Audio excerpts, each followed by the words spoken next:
তাদের একবারও কি বিদায়টা কি প্লেজেন্ট বিদায় হয়েছে? 96-এ 2006-এ একবারও কি প্লেজেন্ট বিদায় হয়েছে? এখান থেকে তারা কিছু শিখবে না? রাষ্ট্রপতি প্রসঙ্গে বেশ বিতর্ক চলছে এবং বিএনপির কয়েক নেতারই মধ্যে রাষ্ট্রপতির মেয়াদের মধ্যে পরিবর্তন হবেন কিনা সে নিয়েও সংশয় প্রকাশ করেছেন।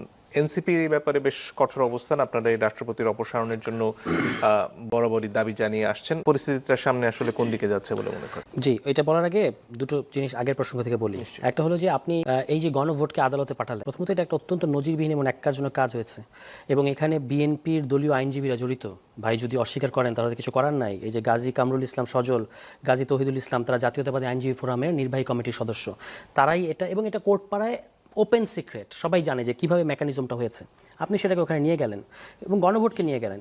এই গণভোট, জনাব তারেক রহমান সাহেব কিন্তু গণভোটে হ্যাঁ ক্যাম্পেইন করেছেন, বলেছেন যে গণভোটে আপনারা সবাই হ্যাঁ দেবেন। তাহলে এখন আপনি এটা কেন নিয়ে যাচ্ছেন? শুধুমাত্র এই কারণে যে এই কথাটা বলবেন যেহেতু এটা আদালতে বিচারাধীন আছে, আমরা আসেন ইন দ্য মিন টাইম আমরা কিছু উদারতা করি, আমরা ডেপুটি স্পিকার আপনাদের দিয়ে দিলাম। এটাই হচ্ছে উদ্দেশ্য, আর কোনো উদ্দেশ্য না। এটা হচ্ছে একটা মানে চতুরতার আশ্রয় নেয়। আমি বলছিলাম যে এটাই যেন না নেওয়া হয়। আচ্ছা, দ্বিতীয় কথা হচ্ছে আপনার নোট অফ ডিসেন্ট। আমাদের অনেকগুলো বিষয়ে নোট অফ ডিসেন্ট আছে। নোট অফ ডিসেন্ট আছে, এটা সেটেল করতে হলেও তো আপনাকে সংস্কার পরিষদে যেতে হবে। আপনি আপনার নোট অফ ডিসেন্টগুলো করেন না, যেগুলোতে আপনি একমত হয়েছেন সেগুলো করার জায়গাটা তো সংস্কার পরিষদ। এবং গণভোটের প্রেক্ষাপট তো এটাই যে এই জিনিসগুলো পার্লামেন্টে করা যায় না, কারণ পার্লামেন্টে করলে পরবর্তীতে আদালতে যেতে হয় এবং আদালতে যেন এগুলো না যাওয়া হয় সে কারণে জুলাই সনদের অঙ্গীকারনামার 3য় দফায় সমস্ত রাজনৈতিক দল বলেছে যে এগুলো নিয়ে আমরা আদালতে প্রশ্ন তুলব না, কারণ এটা পলিটিক্যাল কোয়েশ্চেন এবং পলিটিক্যাল কোয়েশ্চেনকে আমরা আইনের মানে যান্ত্রিক ফ্রেম দিয়ে দেখব না। এই কথাগুলো ওখানে হয়ে আসছে।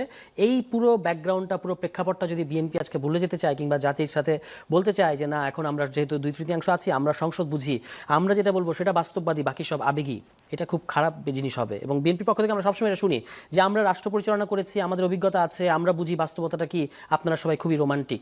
তো আপনারা রাষ্ট্র ক্ষমতা পরিচালনা করেছেন, সেটার কি কি ডিজাস্টার হয়েছে সামনে তো সেগুলো পরিষ্কার। আপনি বিএনপির অতীতে 2বার রাষ্ট্র ক্ষমতায় যাওয়া, তাদের একবারও কি বিদায়টা কি প্লেজেন্ট বিদায় হয়েছে?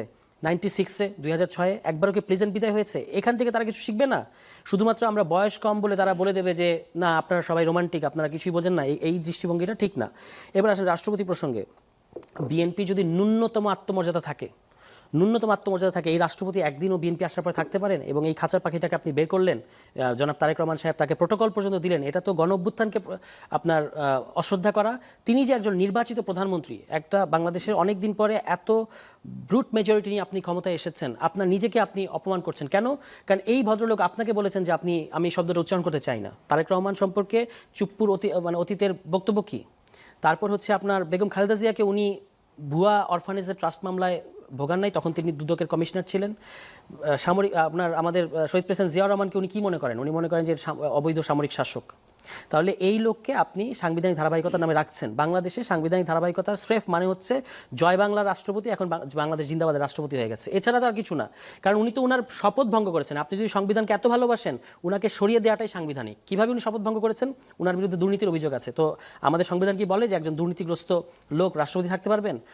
উনি দ্বৈত নাগরিক। সেটা বিএনপি একসময় রিপোর্ট প্রকাশ করেছিল, প্রতিবেদন প্রকাশ করেছিল যে উনি মালয়েশিয়ায় ওনার সেকেন্ড হোম আছে এবং তিনি সেখানকার পাসপোর্ট হোল্ডার। বাংলাদেশের সংবিধান এটা অ্যালাউ করে না।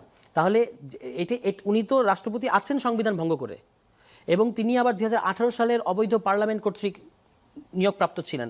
এই সমস্ত গ্রাউন্ডে তাকে সরিয়ে দেওয়াটাই ছিল সাংবিধানিক, এবং তাকে যে রেখে দিয়েছে বিএনপি এটা হচ্ছে, এবং যেভাবে তারা যান্ত্রিকভাবে মেয়াদের প্রশ্ন তোলে যে এটা সংবিধানে ওনাকে 5 বছর রাখতে হবে। তো এখন তো মানুষ যখন পাল্টা বলবে যে ওই শেখ হাসিনার পার্লামেন্টেরও 2029 সাল পর্যন্ত থাকার কথা, তখন আপনি কিভাবে উত্তর দেবেন? ফলে সংবিধান নিয়েও বিএনপি যেভাবে ব্যাখ্যা করতে চায় এটা অত্যন্ত যান্ত্রিক এবং অত্যন্ত, আমি বলবো যে মানে সরল একটা ব্যাখ্যা তারা দিতে চায়, যেটা মানুষ কিন্তু সাথে সাথে প্রশ্ন করবে যে আপনি তাহলে জাতির পিতার প্রতিকৃতি রাখেন আপনার মাথার উপরে, এটা তো সংবিধানে বলে দেওয়া আছে, আপনি এখানে সংবিধান ভঙ্গ করছেন কেন? আপনি স্ট্রিক্টলি সংবিধান মেনে চলতে পারবেন না। কিন্তু চুপ্পুকে কোনো এক অদ্ভুত কারণে কোথাও বিএনপি এরকম কোনো প্রতিশ্রুতি দিয়ে রেখেছে কিনা সেটা আমরা জানি না, কিন্তু এরকম একটা আত্মমর্যাদাহীন ব্যক্তিকে, একজন দুর্নীতিবাজকে বিএনপি যেভাবে রাষ্ট্রপতি হিসেবে পোর্ট্রে করার চেষ্টা করছে, এটা বিএনপি রাজনীতি হতে পারে না। ধন্যবাদ।